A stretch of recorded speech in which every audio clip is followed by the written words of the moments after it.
I chose the latter because one of the things I did early in my incarceration was make a conscious decision to not serve time, but to have time serve me. I made up my mind that if you were going to have me incarcerated for a crime I did not commit, then I was going to take this time and use that cell as if it was an office. I was going to use that school building as if it was a university. And every chance I had to just self-reflect and engage in introspection and do the things that I needed to do to protect my soul, I was going to do it. And I made it my business to do so. And I started delving into material that I probably would never have read, being a free man. I started reading, everything from, philosophy books to, very, very few novels, but I tend to learn from the experiences of others. So autobiographies became my thing, from Quincy Jones to Miles Davis, and just continuously studying, right? And then studying the system and what drives the system and why it has become what it is, from education to the whole system of why educational system looks at a guy in the third grade and determines whether or not he's going to be caught up in the criminal justice system as early as the third grade, right? Based on your reading level, they can determine how many prison beds that they're going to develop. These are things that most people don't know, right? Like 50% of the incarcerated people in New York State, or probably in the country, are living with dyslexia. So they're unable to learn, the basics of education, like reading. And these guys go home and they commit crimes over and over again because they were never corrected.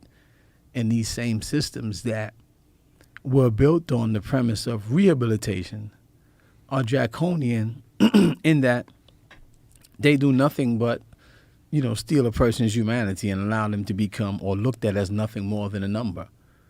Right? You got to wake up 6 o'clock in the morning, and sometimes when they're coming around, they're asking you your name, and they're not asking your name, they're asking you, your numbers, what cell location you in. They're not calling you Mr. Bryan, they're calling you 60 cell, right? And a lot of people begin to internalize that and lose their sense of self.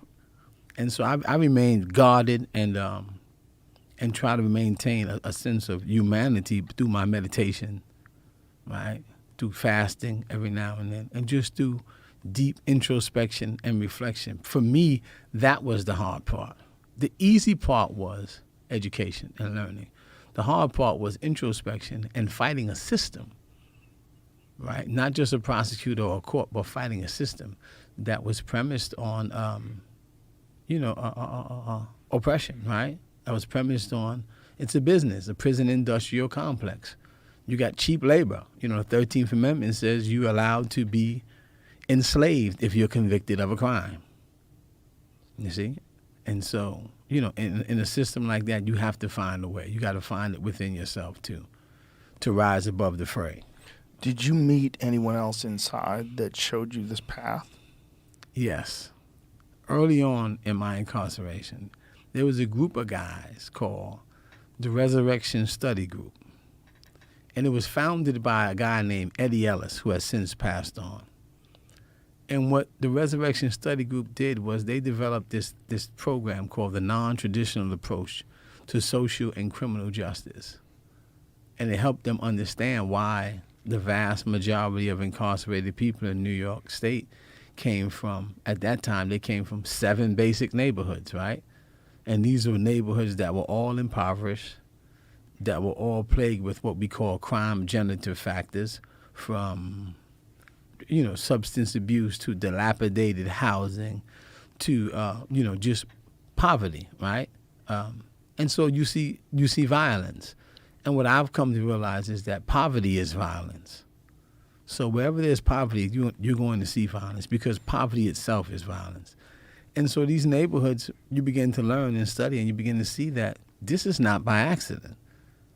These prisons were built for a purpose. There's a saying, they say, you build it, they're going to come. That's the same thing with prisons. You build them, they're going to come. Similar to the 1994 crime bill that was signed by Bill Clinton, and co-authored by our now President Joe Biden, and incarcerated more people across the country than in any other time. Right? It perpetuated the 3 strikes, you're out. You had guys who stole a slice of pizza, third strike, he gets 25 to life. We're looking at cases now where guys took $200, he's been in jail for 20 years. Some guys sentenced 70 years for armed robbery. Right? All of these things come under the 1994 crime bill. So when you begin to see it as a system that was designed to do certain things, it's a wake-up call for you. And you begin to say, hold on, man, I fell for the trap. It's time for me to begin taking a different route and begin educating myself more. And so the Resurrection Study Group, these guys steered me in that direction. They steered me in that direction, and I began to learn from another gentleman that was a part of it by the name of Dr. Gary Mendez, who also died. And he had a program called the National Trust for the Development of African American Men. And what it did was it helped us restore those values that we strayed away from. So this is what got me on the right path early in my incarceration.